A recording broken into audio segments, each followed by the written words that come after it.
Hey collective, it's Anne-Marie. I hope all of you are having an amazing start to your week. I thought we'd try to pull some cards. I'm burning up. Can't feel the air from here. But I thought we'd pull some cards and get some messages of clarity for those who would like it.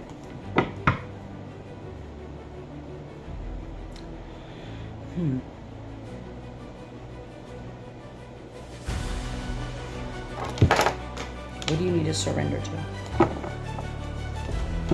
Spirit, what do we need to surrender to? The previous reading, I'm not sure if I'm going to post it yet because it felt like more of a personal reading. I felt like a card kept coming out, the pre-shuffle, and so I was like, maybe it's a message for me, so I don't know if I'm going to post it or not. But when I ended the reading, I pulled a surrender card, and it was surrender to joy.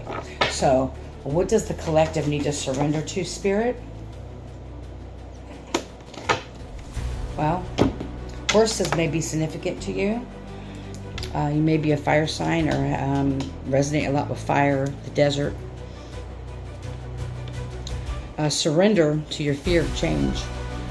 The universe is reminding you that you are cared for always. Whether you're afraid of change in your job, your health, or relationship, or if you fear aging or death, repeat the affirmation, I have faith that all is well. And I think a couple of weeks ago when I was at my old place, it's been like this kind of like a reoccurring theme about this fear of change. Like someone is still kind of holding on to things because of the actual fear. And fear is man-made. We make everything up in our head. 9 times out of 10, the things that we feared never come true, or they're not half as bad as we thought they were going to be. It creates depression and anxiety. Anxiety is the worrying and fear of the future. That's where anxiety comes from.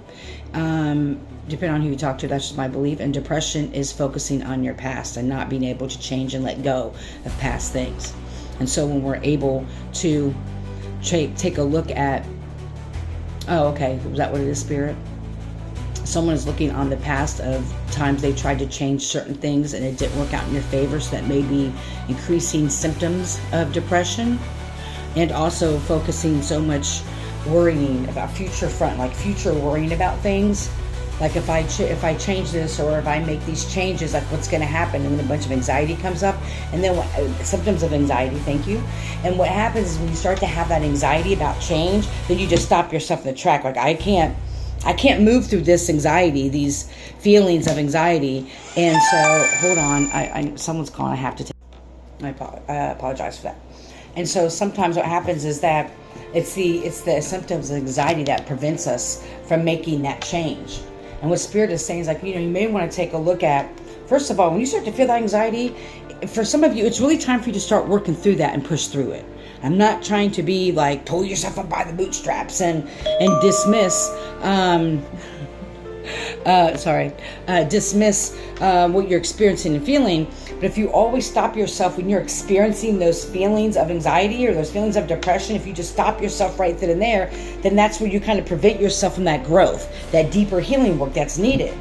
It's not just like, it's like walking through the fire and all that, but really processing, okay, why is my heart racing right now? What am I really anxious about right now? Well, last time I moved, a lot of things got broken. I'm just using a simple example. Okay, well, that's not this time. Or last time I got into a relationship, it was very toxic. Okay, but I've healed a lot of those wounds, and so I'm attracting different things into my life. So it's like really having this conversation with yourself and talking to yourself through the things that you're experiencing, because this fear of change is actually creating more problems in your life than the actual change itself that you think is going to affect your life. Is that making sense? It's preventing you from moving forward in certain areas of your life. This fear is like, I'm just feeling like an intense, it's like, and she's like almost riding her horse through the fire there, or going towards the light or the fire, if you will, like really dealing with what you're experiencing. What do your ancestors want you to know?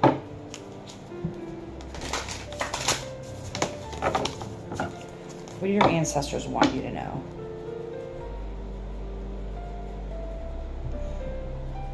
Some of your ancestors didn't have the courage and strength to make the changes that need to be changed to heal and cut some major cycles, generational trauma or cycles in your life and their lives, at least 2 to 3 generations back, I just heard. And your ancestors are wanting you to find the courage and strength to work through these fears, because you are the one in the family. You are the chosen one in your family, in your lineage. You were the one chosen in your bloodline. They weren't able to do it. They didn't have, I'm hearing, the resources, the courage, or the strength to do it. They weren't able. I'm just seeing it like someone with some type of grandmother, great-great-great-grandmother that, you know, had to get married early and have kids early, and they didn't work. Like, they didn't have the opportunities that certain people have. And this could also be patriarchal. It doesn't have to be just matriarchal. But so it's like in your lineage of not being able to work through those fears and fear of changing. What would that look like? The time, if we're using the example of abuse, I'm just seeing a lot of domestic violence in someone's family, and you may not even realize this, but from 3 to 4 generations. And your this person, mother, great-great-grandmother or father, because it could be, you know, masculine too, was unable to leave a toxic situation, and so they stayed in this cycle. And what happens, they stayed in this cycle of abuse or being unhappy. So if this was a great-great-great-great-grandfather or whatever, they didn't want to leave their wife because, you know, you stayed married forever. Those were the times, and you just lived unhappy. And then they had kids, and the kids were raised to see that you stayed stuck in marriages, that you were unhappy, or you didn't communicate, or you didn't talk about your feelings. And so these are just examples of how generation after generation after generation. And so now when it comes to you, you may be fearing leaving a toxic relationship or toxic friendship or toxic connection, because you may have seen that your whole life, that people, well, family's family, and once you're married to someone or once you're with someone, again, an example, I have to keep saying this, so take what resonates and apply this principle to your situation if it resonates with you. And so you just stay stuck in cycles, right? You may have been raised where, you know, your parents didn't see your worth, or there was no emotional connection. It was like they may have done a lot for you materialistically, but not did the emotional piece. They didn't show up for you emotionally. So now you may attract partners that are emotionally unavailable to you, but because that's all you've ever known, you know deep down inside something's not right, but because that's all you've known, and that's all that's been around you your entire life, that's normal for you, right? You're like, well, he or she's, you know, a great gal. They go to work and they help pay the bills, but they're just not emotionally available for me. But, you know, I'm at a certain age, or, you know, I'm so this far in my life, I might as well just settle. Your ancestors don't want that. That's a fear of change. They've had to deal with that.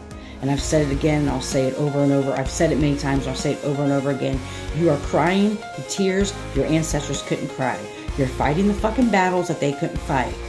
You can pull the strength and courage, even if you didn't have the best savory ancestors. You can pull from their positive attributes, their courage, the strength that they had to make it this far to get you here. At least, the very least, be grateful for your ancestors for that, because you're here. You wouldn't be here, good, bad, or indifferent, right? And so your ancestors really want you to look at how they were unable to make certain changes because of the fears they had. But you're the chosen one in the lineage. You're the one that can break these cycles, whether it's cycles in relationships, cycles in behaviors, cycles in addictions, whatever these cycles, these patterns are of trauma that have been going from, you know, from generation to generation, and culturally too. There's a lot of cultural trauma that comes with certain people's backgrounds. I was watching the time there. The Spirit said for some of you, it doesn't seem like it's trauma to you, but because that's just how your family is. Like, oh, everything's perfect here. Nothing's going on here. We're not going to talk about emotions. You know, we're family. Family's everything, but we really don't talk about the deep stuff. We don't talk about the trauma. It's also knowing someone in your family is an SA or is inappropriate with people or grooms people, and no one really talks about it, or no one talks about somebody's addiction, or you just not talk about the emotions, and that fear of change is what possibly is keeping you stuck. And so Spirit wants you to really take a look, and your ancestors really want you to take a look at the deeper meaning behind this fear of change. You're changing ancestral things. You're changing generations after generations, walking through this fear. So this is more than just the surface level thing that you're experiencing. This is at least 3 to 4 generations in your family that have also been afraid to change this, and they're calling for you to do that now. Thank you. I hope you're healthy and happy, full of joy.